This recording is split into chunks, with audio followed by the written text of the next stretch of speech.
உலகெல்லாம் உணர்ந்து ஓதற்கு அறியவன் நிலவுலாவிய நீர்மலிவேணியன் அழகில் சோதியன் அம்பலத்து ஆடுவான் மலர்சிலம்படி வாழ்த்தி வணங்குவான். தமிழ்நாடு காலத்தால் மூத்த மக்களையுடைய நாடு.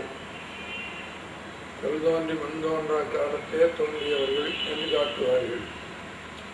அப்படிப்பட்ட மரபில வளர்ந்த இந்த நாட்டு மக்கள் வையத்துள் வாழ்வாங்கு வாழ வேண்டும் என்பதற்காக அறநெறிகளையும் பண்பாடுகளையும் வளர்த்து கொண்டிருந்தார்கள். தான் பெற்ற ஒரு நன்மை பிறரும் பெற வேண்டும் என்பதனாலே நம்முடைய திருமந்திரம் யான் பெற்ற இன்பம் பெருக வையகம் என்று எடுத்து காட்டியது.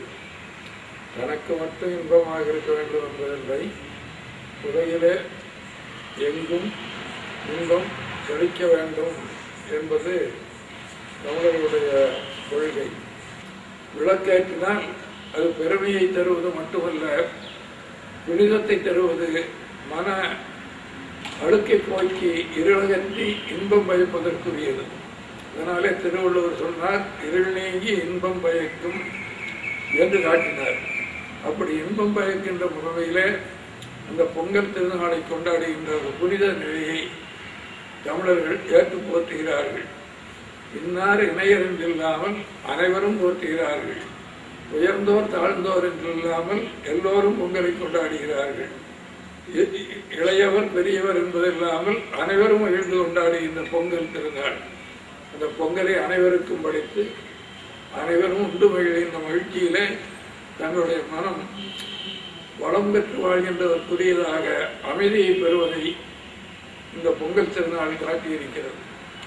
அதுபோல மறுநாள் கொண்டாடுகின்ற ஒரு சிறப்பான நாள் உழவனுக்கு மிக தேவையாக இருக்கின்ற கால்நடைகளை போற்றுவது, அதுவும் மாடுகளை போற்றுகின்ற பெருமைக்குரியது. மனிதனுக்கு மட்டும் பொங்கல் அல்ல, அந்த பொங்கல் உழைத்து தனக்கு சிறப்பான உணவுப் பொருளை நல்கிய மாடுகளையும் போற்றுவது.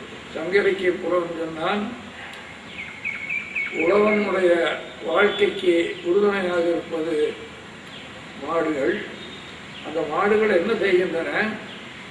நெல்மணிகளை எல்லாம் உழவனுக்கு கொடுத்துவிட்டு அதில் இருக்கின்ற அழிவொருள் வைக்கோல், அதிலிருந்து விடுபட்டதாகிய அந்த பொருளை தான் உண்டு வாழ்கின்றது. எதற்காக வாழ்கிறது என்றால், மீண்டும் இந்த உழவனுக்கு நாம் உழைக்க வேண்டும், அதற்காக இதனை நாம் உண்டு வாழ்கிறோம் என்பதாக அவைகள் கருதி வாழ்கின்றன. அந்த கருதி வாழ்கின்ற வாழ்க்கையைத்தான் நம்முடைய சமய அடிப்படையில் சிறப்பாக எடுத்துக்கொண்டு ஒவ்வொரு திருக்கோயிலிலேயும் இறைவனுக்கு முன்னாலே நந்தியை அமைத்து நந்திக்கு வழிபாடு செய்வது சிறப்பாக கருதப்படுகின்ற நிலையை பார்க்கிறோம். அதன் பிறகு அமைகின்ற அமைப்பு காணும் பொங்கல் என்று போற்றப்படுகிறது. சார்ந்தோர்களை, வழிபாடுகளை, சிறந்த மனநலம் படைத்தவர்களை சென்று கண்டு அவர்களுடைய நல்லுரைகளை கேட்டு எங்களுடைய எதிர்காலம் கதிரவன் இப்பொழுது வடக்கே வந்து கொண்டிருக்கின்றான், தெற்கே இருந்து வடக்கே வருகின்ற திருநாள்.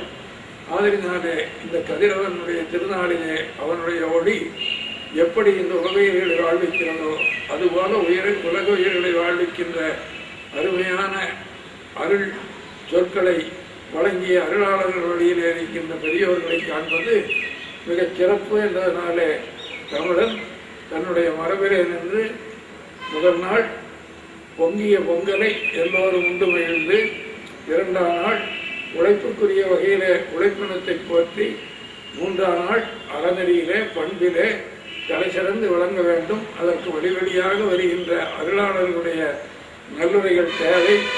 அவர்களை காண்பதே பெரிய சிறப்புக்குரியது. நன்றாரை காண்பதும் நன்று என்று சொன்னார்கள். இந்த பொங்கல் திருநாளை புனித திருநாளாக கொண்டாடுகின்ற நாம், இந்த புனித திருநாள் தான் நம்முடைய தமிழர்களுடைய புத்தாண்டு திருநாள். ஏனென்றால் கதிரவன் தெற்கிருந்து வடக்கே வந்து ஒளிவிடுகின்ற காலம். ஆதலினாலே அன்றைய நாளை புத்தாண்டாக கொண்டாடுவது பெருஞ்சிறப்புக்குரியது என்கின்ற வகையில் புத்தாண்டாகவும் பொங்கல் திருநாளாகவும் எல்லோரையும் இணைத்துக் கொள்ளுகின்ற புனித திருநாளாகவும் பொங்கல் திருநாளை போற்றி வாழ வேண்டும். தமிழர்கள் எங்கெங்கே இருக்கிறார்களோ அங்கெல்லாம் இந்த பொங்கல் திருநாளை அவரவர்களுடைய நிலைக்கேற்ப அவர்களுடைய சூழ்நிலைக்கேற்ப பொங்கலை கொண்டு போற்ற வேண்டும். அப்படி போற்றுவது வாழ்வுக்கும் வளத்துக்கும் உரியது, மனித சமுதாயத்தை ஒருங்கிணைப்பதற்குரியது. எல்லோரும் இன்புற்றிருக்க நினைப்பதுவே அல்லாமல் வேறொன்றறியேன் பராவரமே என்ற வகையிலே உலகம் என்பன வாழ்கின்ற வாழ்க்கையை உருவாக்குகின்ற பொங்கல் திருநாளை போற்றுவோமாக. யாரும் ஊரே யாவரும் கேடு என்று வாழ்கின்ற வாழ்க்கையுடைய தமிழ் மக்கள் எந்த நாட்டில் எந்த சூழ்நிலையில் இருந்தாலும் இந்த பொங்கல் திருநாளை புனித திருநாளாக போற்றி மனைமக்கள் சுற்றம் எல்லோரும் இன்புற்று வாழ செய்ய வேண்டும்.